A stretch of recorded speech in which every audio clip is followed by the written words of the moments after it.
one of the hottest, driest, deadliest deserts on Earth.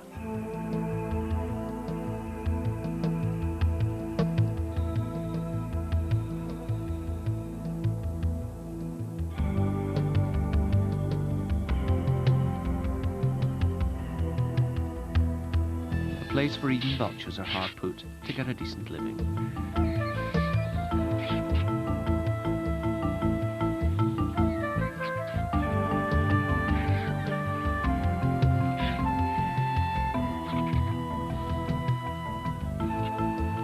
Jackals can exist almost anywhere, but there are few pickings for them here. To thrive in such a temperature, animals must be specially adapted to desert living. Summering's gazelle can exist for months without water. The rare Somali wild ass manages to look sleek and fat on almost non-existent desert grazing. A few ostriches live here too. They can go for long periods without water. Incredibly, there are also people. A people as lean and hard and unforgiving as the desert itself. They're the Afar. They've been called the most hostile people in Africa. It's largely because the surroundings make them so. The men are warriors. They accept that the desert can grow nothing, so they herd their skinny stock and guard the few water holes with their lives, demanding the life of any outsider who intrudes on their meager sources of water. Never in their wildest dreams had it occurred to these warriors what would happen if their desert were to be irrigated. In 1960, irrigation began. The results were spectacular.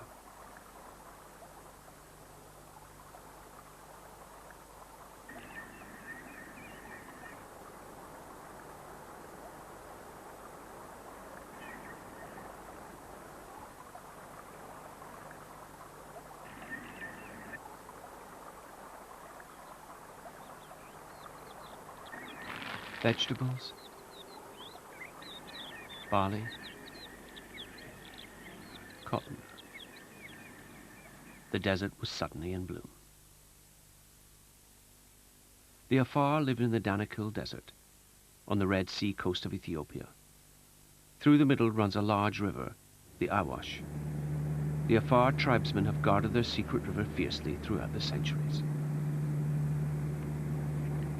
It took a British trading company, Mitchell Cott's, to visualize what might be done if the Awash could be used to irrigate the desert. They diverted some of its water in the north at a place called Tendaho. Tendaho is like a Foreign Legion outpost in the midst of the once hostile Danakil desert and the fiercely independent Afar people.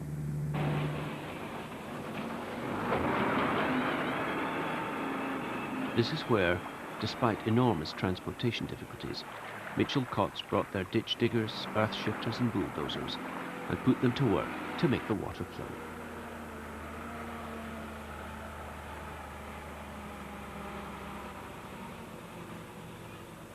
The Afar thought all this was crazy, but they weren't slow to make use of the facilities. Their women were sent to fetch the water from this new and convenient source of supply.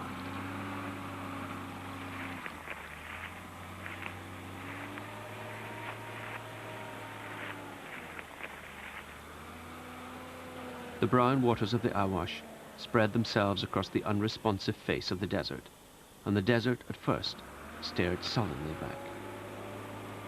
But a company doesn't make this kind of investment unless it has first assessed the potential of the earth. The soil the bulldozers shifted not only looked fertile, it was fertile. If the Afar ignored the soil's possibilities, the wildlife did not. Suddenly, there were new wildlife tenants anxious to move in.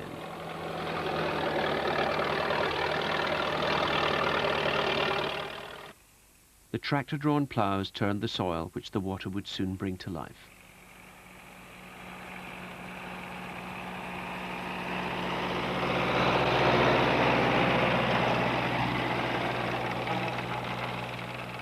Flocks of quelea, the seed-eating finches that can be such a menace to African farmers, quickly discovered they were onto a good thing.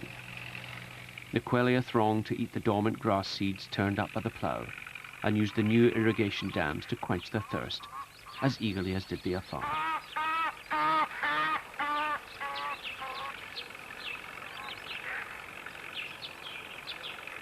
There was one spectacularly beautiful visitor who saw the possibilities of this attempt to make the desert flower.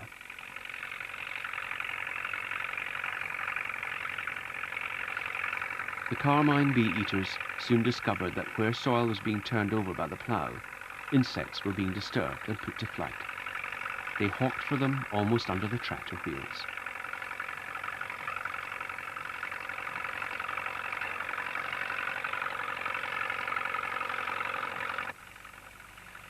Farmers welcome bee-eaters. They account for vast numbers of grasshoppers and locusts. They're great opportunists, using any passing high point as a lookout for insects.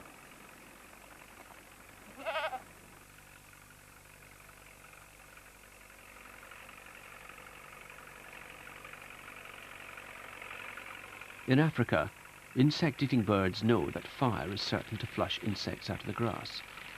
The bee-eaters, whose colour is like the flame itself, hunt in the acrid smoke clouds. A bird making use of a mammal to find food is fairly common. But one bird making use of another bird is unusual. As the corry bustard stalks along, a carmine bee-eater treats him as a vantage point.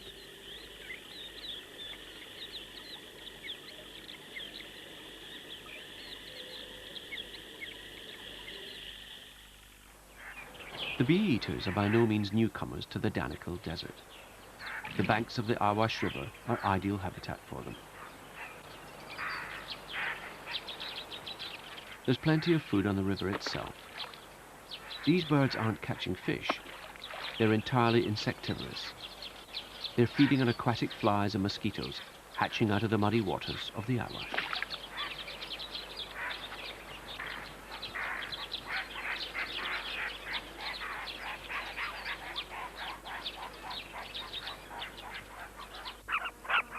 Close to the new plantations, there's a magnificent carmine bee-eater nesting colony in a sandy cliff above the river.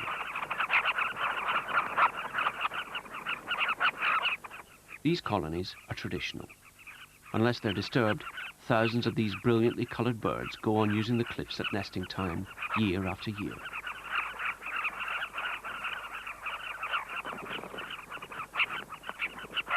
The nest tunnels are often 2 meters long. The nesting material is the wings and hard parts of insects that they don't eat. In the end, there's no shortage of this debris. They bring in food for their young 20 or 30 times an hour.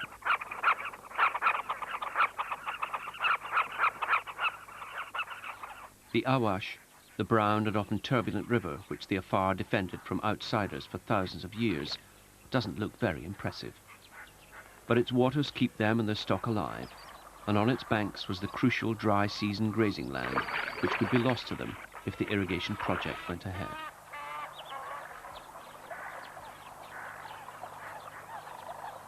Even in the Danakil desert, the drinking water isn't exactly free from pollution.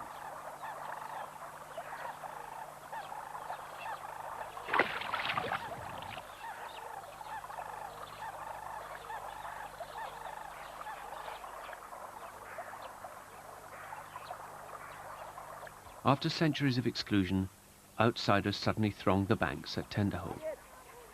They came from the highland plateau far inland, the source of the mysterious river, bringing their donkey caravans every day to fetch water for the plantation workers. Only 5 years earlier, they would have been attacked and killed, but by 1960, the Afar had been persuaded to let them carry on with their work. The plan, they were told, would affect only a small fraction of the vast wilderness. That it was the crucial fraction, the Afar's lifeline in the dry season, was forgotten, or put to one side in the interests of progress.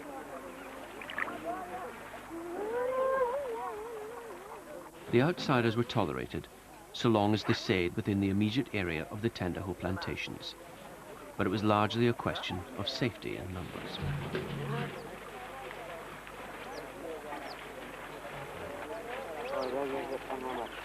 The Afar warriors paced the banks, their knives at their waists, scarcely concealing their scorn for these men doing the work of women and slaves. From time to time, they gave vent to their frustration, but they couldn't stop the invasion.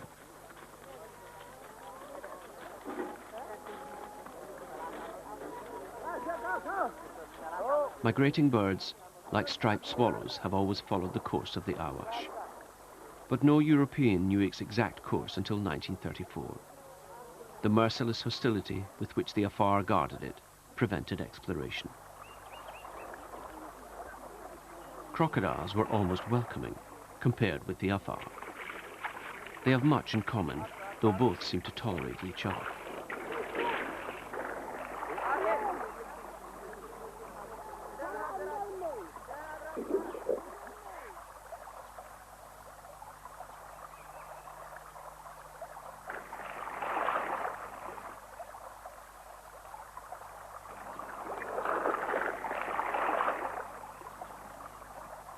The river's secret was finally uncovered when a British explorer, Wilfred Thesiger, braved the enmity of the Danakil desert and followed the Awash to its, literally, bitter end. He found that it simply spent itself in the desert, evaporating in a huge salt lake.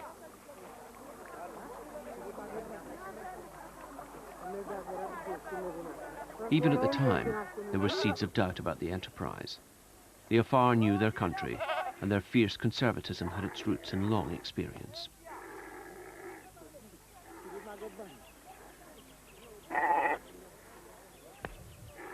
Mitchell Cotts were adamant that their plantation was scratching only one tiny furrow in the parched sands of the Danakil desert. But the Afar did not want to change their ancient way of life. It was later to become apparent that when technology takes over in the Garden of Eden, the apples fall off the tree at an alarming rate, and having fallen, often go rotten. At the time, it seemed reactionary to suggest that some people would be happier if they were left to live as they had always lived. To an Afar woman filling her water bottle at an irrigation ditch, the benefits of civilization were an unknown quantity.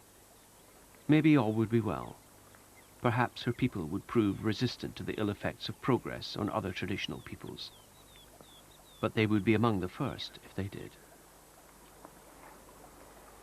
All that was known at the time was that Ethiopia needed more food, and the plantations would certainly help to provide that in the short term.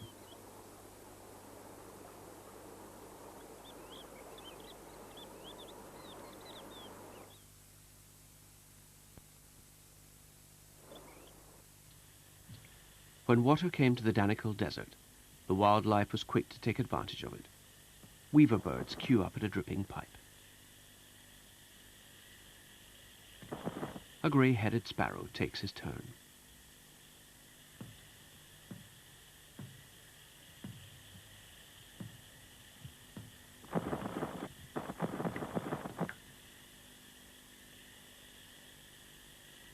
The male sunbird has a special advantage with his long, curved beak, normally used for sipping nectar from blossoms. A dripping pipe lures the small birds, but the vast lagoons that hold the water of the Awash River for irrigating the plantations sometimes attract a greater throng. And what's more, they're species you'd least expect to find in a desert, like water birds.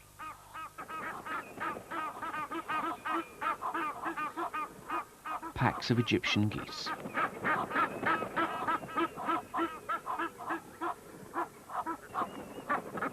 African spoonbills, too.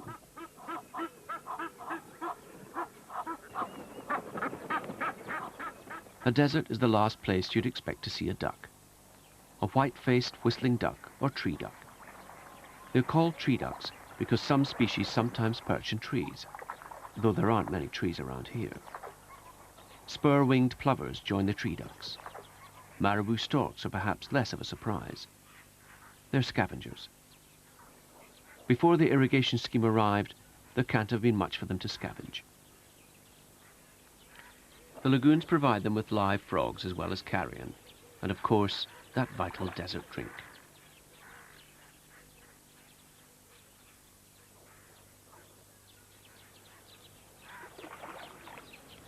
Sometimes there's a smaller stork species, Abdim's stork, which catches frogs at the waterside and insects on the plantations.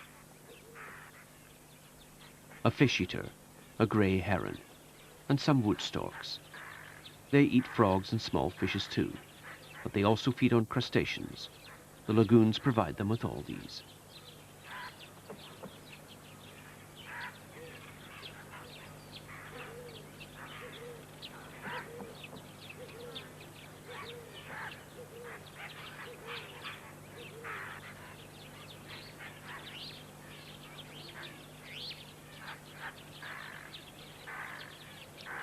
That red patch behind the beak isn't feathers, but bare skin.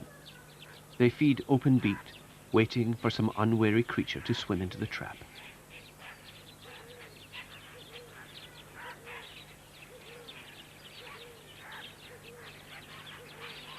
They move very slowly, sometimes deliberately stirring the bottom with their foot to get their prey on the move.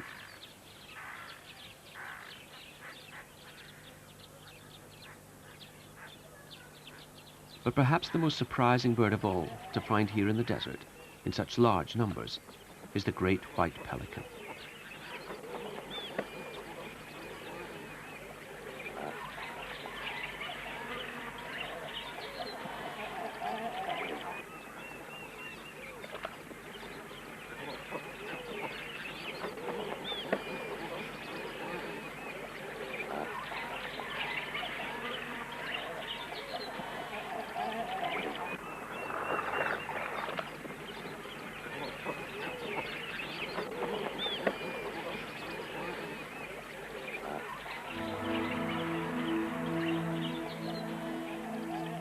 Great white pelicans breed in only one place in Ethiopia.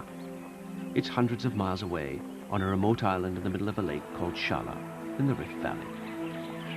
It's always been a mystery where most of them, especially the young birds, spend the rest of the year.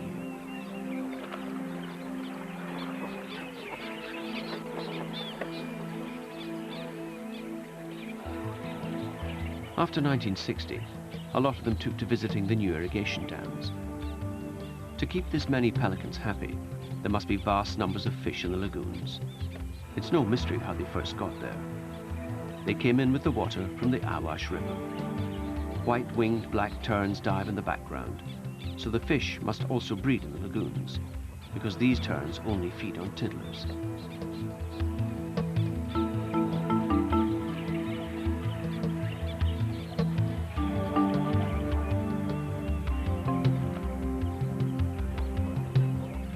The water birds were a happy byproduct of the plantations at Tendaho. The main product, of course, was crops. Not only food crops, but cotton. The company aircraft flies in over the piles of cotton, with a very important Afar personage aboard. A man without whose sanction none of this would be possible. His bodyguard waits to greet him. The Sultan of Afar is paying a royal visit to Tendaho. If anything marked the change that had overtaken the desert, this was it. Even 10 years earlier, the absolute ruler of the Afar would have arrived by camel. Now he accepts the company's executive aircraft as a normal way of travel. He's even flown down to Nairobi, the capital of Kenya.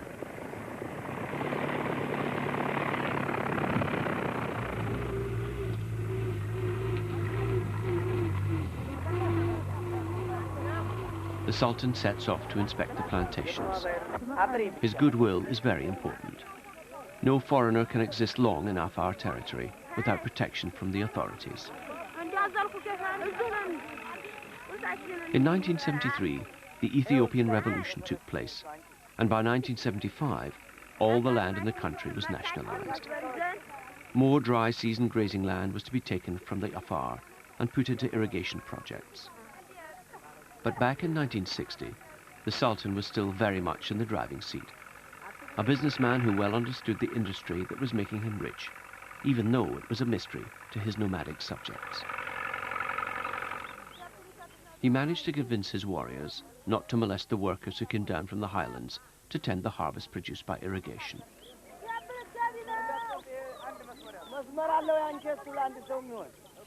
In those days, he was both landlord and law. His justice was the only force that kept the sternly independent Afar under control. He was the only court of appeal when they drove their camels and goats in to graze on the cotton plantations.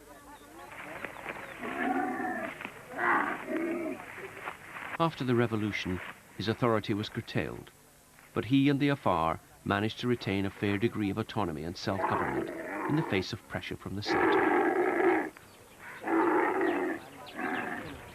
But those events were still in the future when this all-powerful ruler visited the plantation in the 1960s. Then he was supervising a sweeping change in the way of life of people who were adapted to winning a living from their desert home, just as much as the kites that he watched visiting the irrigation lagoon. The kites, like Mitchell Cots, only wanted to make use of the water. The spur-winged plovers, like the Afar, wanted to keep the Ferengi, the foreigners, out.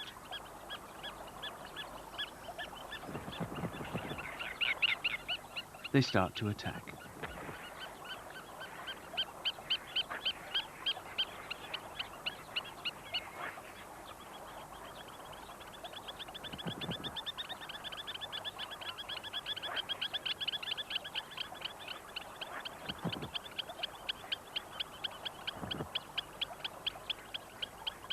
Their aggression is not affected by the size of an intruder, as a marabou stalk discovers.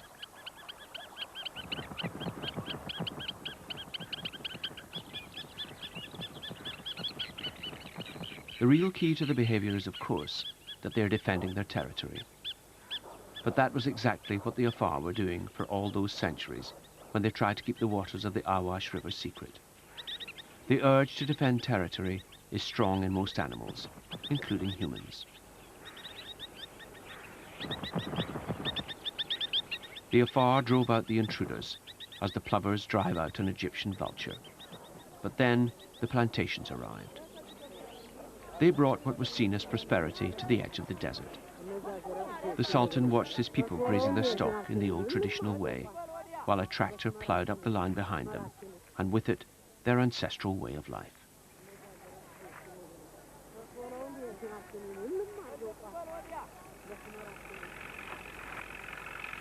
The famines of 1973 and 1985 showed that the old grazing ways were best, or would have been, had the grazing lands not been ploughed and irrigated, and then parched and killed by the drought. There is always a price to be paid for progress. For the Afar, the loss of their pastures made them vulnerable to drought. The irrigation project led them into conflict with the state, and later with private investors from overseas. They began to fight amongst themselves, as a few clan leaders tried to corner the market. Only recently have things begun to level out, so that most Afar, alongside their cattle herds, have some land under cultivation, with labourers from the highlands doing most of the work. The miracle at Tendaho seemed a good idea at the time, but it's taken 30 years, a revolution, and 2 famines to recover from it. For the tribesman with his castration knife and his camels, progress doesn't exist.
Tomorrow night at the same time, Close Encounters looks at how man is helping the barn owl to survive.